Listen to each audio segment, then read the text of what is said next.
Hello, guys, and welcome back to Chris Baraka and family.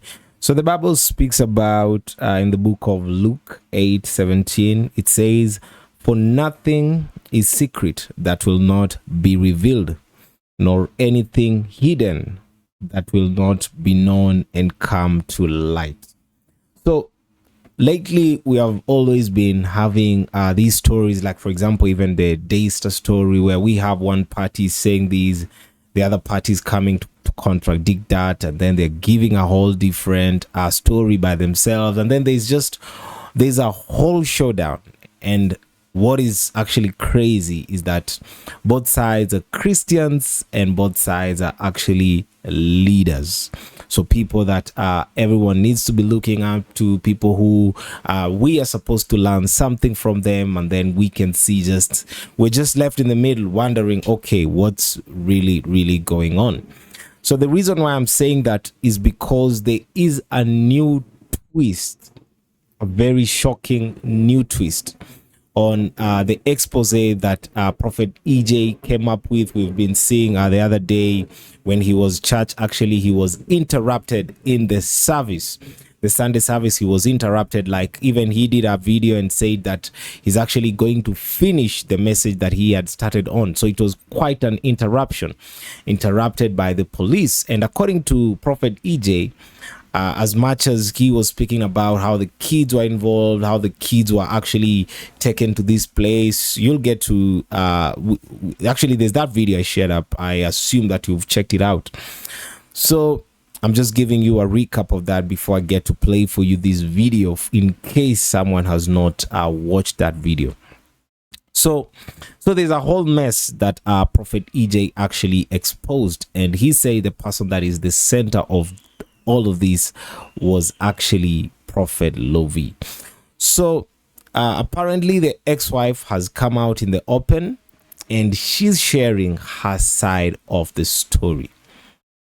Yeah, because so this story has actually more than one side.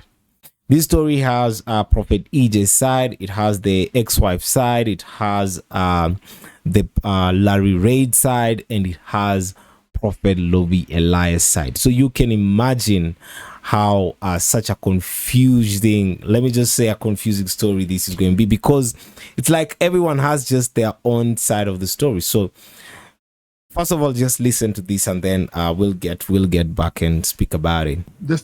Let me know if she can answer this question or not, or if you feel as though you want to, Mari. When I saw the video of a pastor having the authorities come into his church, now it used to be that authorities, it was just accepted that certain places were sovereign, and the church is considered one of those places, especially to me. So when I saw the authorities coming to church, I was like, oh my God. And I watched him. I'm like, I can only imagine what's going through his mind, what's going through his head. So instantly, I was empathetic because the authorities are coming in the church. But I was also wondering what happened prior to this that didn't go right. Right. Because in order for authorities to come into your church like that, something is really wrong. And somebody has not listened to maybe a court or a judge. And then later on, I was sent some documents. But can you share as much as you can with that? Because you just don't seem like the kind of baby mom that would choose to do that. Right. Well, I appreciate the question. Frankly, that was the last thing I wanted. I had been trying, my legal team, myself, we have been trying to locate the children, for one, because I did not have a valid address for the kids for pretty much this entire year. I had been given an address, but they weren't always there. They were staying in other places. There's just a lot of paranoia, it seems, around people being able to locate my ex-husband. But really, there was no conversation about the kids were kidnapped, I need you to go in and get them. We have been trying to serve documents. We had tried to locate the children. He refused to provide address. Every conversation with my kids is very strange. They just get on and say they don't feel safe with me. They won't give me like real reasons why. There isn't a reason to my understand, like it doesn't make sense. So there's just a lot of paranoia surrounding it. So when we had went to law enforcement to actually go about this, I didn't have control about, you know, the time that they did it or how that they did it. That was something that just happened. Unfortunately, that's the only place we knew for sure he would be. Thankfully, my kids were not actually physically at the church, which was my prayer. Like I was so hoping that they wouldn't actually be there, just because I didn't want them to have that experience. I didn't know what that was going to look like. But yeah, we had attempted to serve him multiple times, and it was no success. Every address, there was a dead end. So at the time, like, it's just how it ended up happening. And I don't know if you can speak more Yes. to it, because I don't truly understand like the legal system and how it works. I just know that for me, I was like, why do we have to do it this way? And there was a complete refusal to cooperate from the other side. Multiple times, different people reached out, attempting to get cooperation from the other side, an address, a way we can serve, acceptance of service, try to make arrangements to speak to the children. Any number of things were tried before we got to this point. And ultimately, evidence had to be presented before the judge. And these were special circumstances because there were no other options available because of a complete lack of cooperation and ghosting for all this time. So what I'm hearing is that the reason why we even have a viral video is not because of the authorities entering in a energy that is invasive or intrusive. It's not because you wanted to maybe get your lick back or make him be embarrassed, to get him while he's doing what he has been doing for years, which is preaching.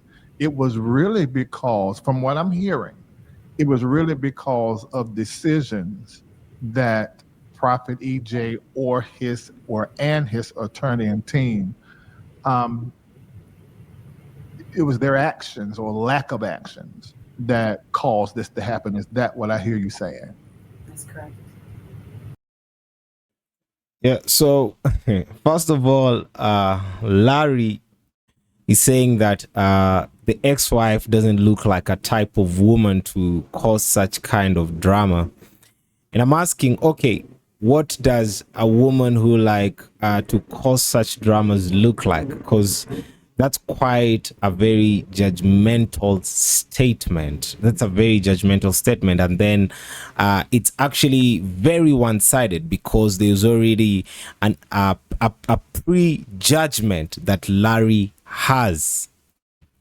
So that already brings in a lot of bias. And then the second thing is, after the ex-wife has actually explained her part, Larry is repeating in their own words and just trying to make it more clearer. The reason why I assume he's doing that, definitely he's just trying to make that narrative or whatever they're saying actually to stick. It's always a journalistic, it's a journalistic concept, where repetition makes something to stick. The same way like we're always taught in school when people were young. When you're taught, for example, the alphabet, they had to repeat it over and over and over. Like that repetition will make it stick and make that now to be the new law. And that's exactly the idea that's happening here, because probably he feels like how the ex-wife has explained it is not really enough, because the ex-wife is coming out and talking about as well even how the kids are not really in agreement with her. The same thing the kids actually expressed. But according to the kids, they were saying that they were actually being like harassed. And according to Prophet EJ, is that he was saying that there is so much that happened to the kids, he's just not going to expose the whole thing. Crazy. So let me play you this second part where now Prophet Lovi is actually coming into the conversation. physical. Now, got one more question, and I want to say again, thank you so much for Mari. Have you ever been in contact directly or indirectly with Prophet Lovi? Because I hear Prophet EJ consistently sort of like saying that he is the one that is behind this, that he actually paid for your lawyer, he actually is funding all of these things. And so I want you to answer that question. You know, have you been in contact with him directly or indirectly? Second question, is he the one that's behind this? I appreciate the question. I don't know this Prophet Lovi. He is not someone that I follow. I actually wasn't familiar with who this man was until all this stuff started happening. And yeah, it's kind of disturbing. The people that have been supporting me are women that are showing up for me. So I think it's really bizarre that's being spun this way. Yeah, it's kind of the way that it always goes. It's like women show up in those moments when you need them the most. And women from all walks of life, all different races and belief systems keep showing up for me. And frankly, it has nothing to do with Lovi. I don't know him. I don't care about what he's doing or his ministry. I'm non-religious. I'm not attached to any of that stuff. So. Okay. Well, I sort of figured that because in the same commentary was saying that I had something to do with paying for your lawyer, supporting. You can send me some money if you got it. Like, I'm down. Like, it's expensive, but yeah, they were saying that I was paying for everything, and also that I was somehow or another in the bed with Lovy, literally and figuratively, that I was in the bed with Lovy to make all these things happen to EJ. And I just want to say, for those of you that are watching, I did not know who Prophet EJ was until all of that melee started some months ago concerning Prophet Lovi and him. And even then, I still didn't really get to know him until I started dealing with this and watching his response. So I'm in the same situation. One of the things that happened on the internet, and I'm pretty sure you know this by now. Yo, so quite a twist. Now, according to the ex-wife, she's not aware who Prophet Lovy Elias is. But let's see how that turns up really, because that's such a twist right there. Because now she's saying she's not aware, because according to Prophet EJ, Prophet EJ said that definitely Prophet Lovy Elias was the one who's behind this. And if the whole issue is actually about a divorce, about the kids' custody and everything, that's a very personal issue. So according to my opinion is that there's no way Prophet EJ can just come and mention such a name like Prophet Lovi Elias in such a very personal, very tough matter that has to do with a lot of it's very personal actually, because this is a matter that is dealing with his children, the future of the kids. So I don't think that there is a way he can just come with such an allegation out of nowhere. That does not make any sense at all. Because the issue that Prophet EJ had was that he doesn't have, and I didn't, according to what I was hearing, he really didn't have an issue with going to court or whatever that's happening right there, just to get the kids the best that they can and fight for the kids the best way he knows how. The issue that he had is probably an outside force coming in and trying now to change everything that is happening, to see the kids suffer, because he kept asking that what have the kids done wrong to you? He kept asking that if he's the one who has done wrong, that that camp should just deal with him, not to involve the kids. So, and according to Larry wasn't according to Larry, the allegations or the accusation on Larry was that he was actually a spy, because the big question was, how did he get someone to send him a clip of the cops coming in and everything? Because the person who entered, actually, if you watch that clip, you'll see a Prophet EJ allowing some guys to get in church. So Prophet EJ probably was aware that something was actually going down, and he was aware that some guys had come to spy, because he was welcoming them. Apparently now, later on, is that these guys were actually from Larry Reid's camp. So it's quite a mess. I'm telling you, it's quite a mess, but it's quite evident that there is a lot that is going on, a lot that is than what is actually on the surface. And one of the most terrible things, leave alone all these dramas for this say this one say this, but one of the most terrible dramas, one of the most terrible allegations from Prophet E.J. Newton to Prophet Lovy Elias is the whole occult and witchcraft. Because he's saying that he was in that camp, and he knows everything that actually goes on in that camp, because he had given them a 7-day notice to repent or to come out clean. Before now, he's gonna come out with the truth and share it the way it is. Because his cry is that he's crying for the people of God who are there, people of God who are lost in these systems. But I would suggest that, Prophet EJ, if you have proof, share it once and for all. Let the world know. Why are you keeping it? What's the purpose of, why are you trying to defend evil then? If you say you have proof, if you're saying that this prophet is actually involved in witchcraft and occult, and you've said that you have evidence, then why are you keeping it away from God's children? Why are you keeping it away?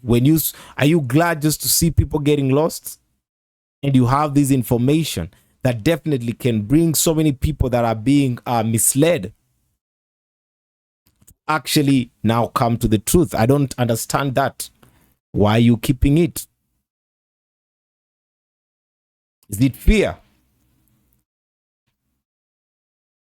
What exactly is it? Because if you say that you're going to do it, then do it. If probably you don't have evidence, the one that you claim you have, then leave it alone, man. Leave it alone. Because now definitely it makes no sense that we go ahead and calling out these prophets, saying we have this, and that you're not showing it up.